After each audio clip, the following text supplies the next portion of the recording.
a Bíblia de Karen Armstrong, que é um livro que, para quem deseja compreender a Bíblia, antes de fazer a leitura dela propriamente dita, eu indico. Eu indico porque aqui ela vai nos explicando. A música parece que está muito alta, né? Está me atrapalhando aqui um pouquinho. Ela explica aqui que uma coisa que eu não tinha compreendido ainda é que os exegetas, quando eles falam sobre a Bíblia, eles não estão falando de maneira acadêmica. Eles estão falando de maneira que, como que uma interpretação dela. Mais adiante, Karen Armstrong, uma grande estudiosa disso, ela tem vários livros sobre religiões, sobre Islã, sobre budismo, sobre judaísmo, ela tem livros maravilhosos. Mas ela diz aqui o seguinte, na página 69.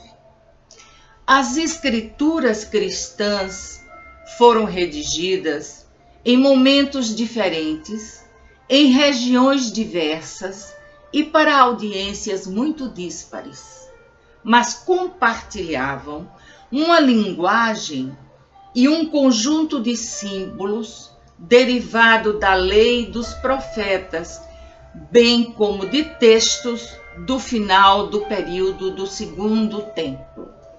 Vocês sabem que o primeiro templo foi destruído, depois Salomão construiu o outro que foi destruído novamente pelos romanos depois de Jesus. Elas reuniam ideias que originalmente não tinham conexão uma com as outras. Por isso eu adorei o box do Livro da Vida. Porque ele descreve, eu devia ter trazido ele para cá, mas não trouxe, fica para depois. Ele descreve de uma maneira, vamos dizer assim, sem intervalos de versículo, capítulo, isso e aquilo outro, e você vai compreendendo essa junção das histórias. Então ela diz o seguinte, elas reuniam ideias que originalmente não tinham conexão umas com as outras. Filho de Deus, filho do homem, Messias e reino. Tudo isso numa nova síntese. Os autores não demonstravam isso de maneira lógica, mas simplesmente justapunham essas imagens de forma tão repetida que elas se fundiam na mente do leitor. Filho do homem parecia uma coisa extraordinária para a gente, mas todo judeu era filho do homem, não é? Não havia no Novo Testamento uma visão uniforme de Jesus. Os evangelistas pegaram textos aqui e ali, e, aliás, memória, que eles escreveram de memória. Paulo, que foi o responsável pelo cristianismo na forma que ele tem, judaico-cristã, misto de Cristo com coisas do judaísmo, chamara Jesus de o Filho de Deus, mas usou esse título em seu sentido judaico tradicional, porque todo judeu é filho de Deus. Jesus era um ser humano que gozava de uma relação especial com Deus. Ainda nesse nosso século, nós vimos pessoas com relações especiais com Deus. Para citar três apenas. Madre Teresa de Calcutá, que embora pessoas como Christopher Hitchens critiquem muito, mas foi uma filha de Deus na expressão máxima da palavra, Irmã Dulce e Chico Xavier. Três criaturas que foram de fato filhas de Deus, na expressão máxima da palavra. Jesus era um ser humano que gozava de uma relação especial com Deus, como os antigos reis de Israel, e fora por isso elevado por ele elevado a uma condição singularmente alta. Paulo nunca afirmou que Jesus era Deus. Por aí vocês veem a importância desse livro de Karen Armstrong. Ela própria foi uma freira que teve uma crise de fé e abandonou o convento. Uma pessoa que, como ela está viva e produzindo, a gente pode falar no presente. Uma pessoa que tem epilepsia, mas que goza de uma inteligência fora do normal. Ela diz aqui uma coisa muito interessante. Nesses estudos de Bíblia, nesses estudos em conjuntos, nós, como seres políticos, infelizmente que somos, temos a tendência a nos dividir. Porque a Bíblia é protestante, a Bíblia é católica, a Bíblia é judaica, a Bíblia não sei o quê. Gente, vamos estudar sem nos dividir. Então aqui ela diz, em vez de nos envolvermos em controvérsias inclementes, e eu diria inúteis, em que cada um insiste que ele está certo, vamos fazer um humilde reconhecimento de nossa falta de compreensão que deveria nos aproximar. Não é o meu ponto de vista que está certo, não é o ponto de vista da minha amiga católica praticante que está certa, nem da minha amiga protestante evangélica que está certa. Vamos tentar achar o denominador comum, que é tentar compreender a história que tem o Antigo Testamento que nos trouxe até Jesus, Novo Testamento. Então eu aconselho a leitura desse livro. Meu Deus, é tão marcado que eu mal posso ler. Eu vou lendo e vai tendo os pontos marcados. Então nós não precisamos ficar relendo aqui, porque eu tenho certeza que vocês vão procurar esse livro e vão amar essa leitura. Ela diz aqui também que os monges, aqueles que se isolavam e aqueles que procuravam o conhecimento através do isolamento, foram pioneiros de um novo estilo de vida cristã. Eles tinham de permitir que os textos que aprendiam reverberassem em suas mentes até que alcançassem o autoesquecimento da apatia, palavra grega, ou seja, uma falta de preocupação com o bem-estar pessoal que lhes dava total liberdade para amar. Buda vai falar disso quando ele diz que o desejo é o mal maior, porque ele nos distrai dessa apatia que nos leva ao amor total. Orígenes, que foi um dos pais da igreja, veja que nós estamos aqui nos demorando mais no Novo Testamento, né? Orígenes se concentrara no amor a Deus em seu comentário ao cântico. Já os monges enfatizavam o seu amor ao próximo. Orígenes chegou a um ponto tal de paroxismo ele chamava de amor a Deus, que para resistir à tentação da carne, ele se castra. Então nós vemos que temos muito o que aprender. Algumas ideias que estão na leitura cristã da humanidade não vieram de Jesus absolutamente, mas de muitas lutas intestinas dentro da cristandade. Então vejam bem, eu gostaria tanto de conversar com esses livros, sobre esses livros com vocês. Qualquer interpretação das Escrituras que espalhe ódio e dissensão é ilegítima. Toda exegese deve ser guiada pelo princípio da caridade. Este é um dos livros que mudaram o mundo, a Bíblia, com certeza. E Karen diz aqui na contracapa: podemos ler a Bíblia hoje como um comentário profético do nosso próprio mundo de ortodoxias curiosas.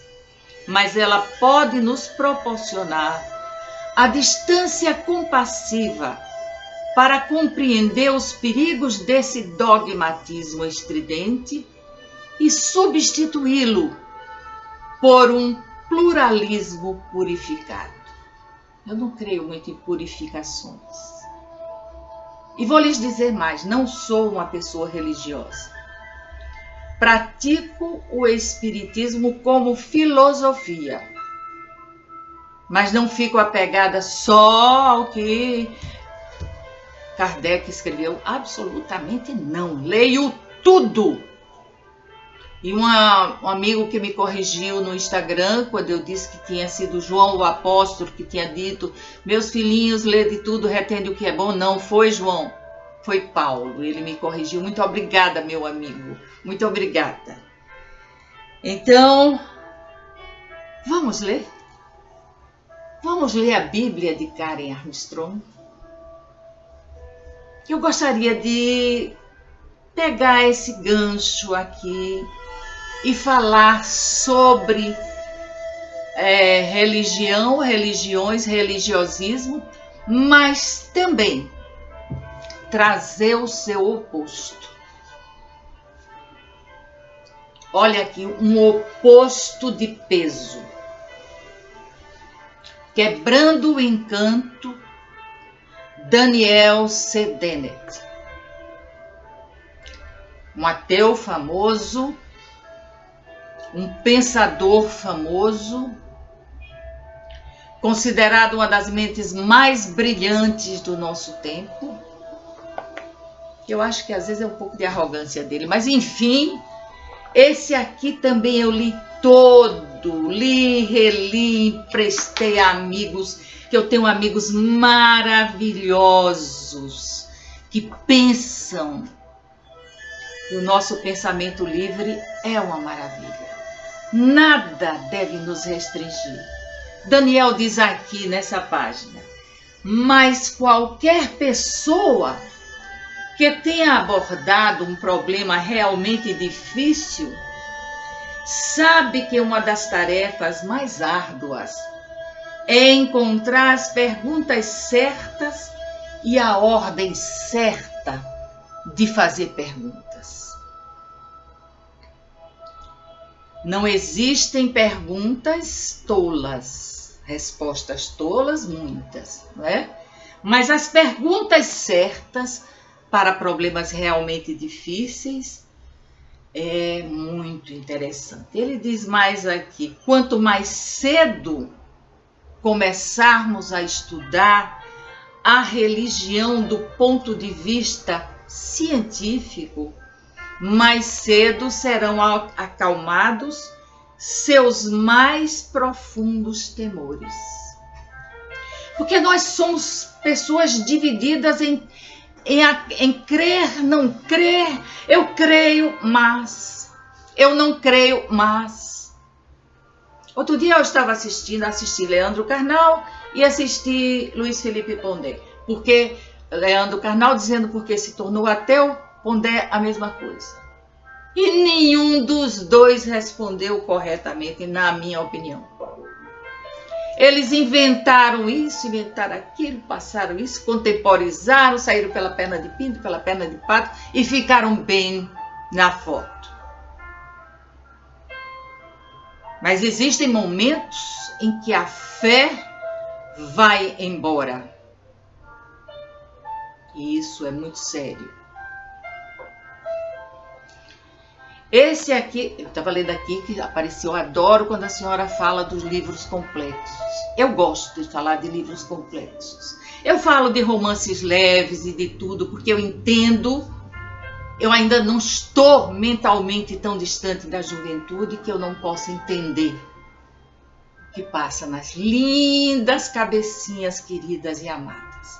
Um dos motivos de maior alegria para mim ao fazer esses vídeos foi ver que, apesar de dizerem que o Brasil não lê, que os brasileiros não leem, a quantidade de gente jovem que lê, a quantidade de seguidores que eles têm. Ai, que coisa linda, que coisa maravilhosa. Ver a Tatiana com 100 e tantos mil seguidores.